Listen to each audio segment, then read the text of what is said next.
Hi dear friends, welcome back to this channel. Today in this video I will show you how to remove Facebook profile very easily. So without wasting time, let's start video. If you find this video is helpful for you, then please give like this video and subscribe our channel. So let's start.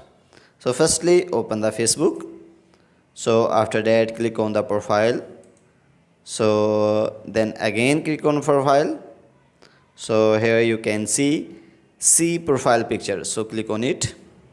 So after that you can see three dot on the top right, so just click on it.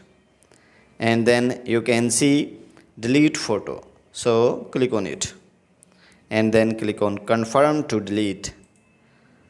So guys, in this way you can delete your pictures. So you can see the profile picture is removed. So guys, in this way you can remove profile picture of Facebook. So guys, if this video is helpful for you, then please give like this video and subscribe our channel. Thanks for watching.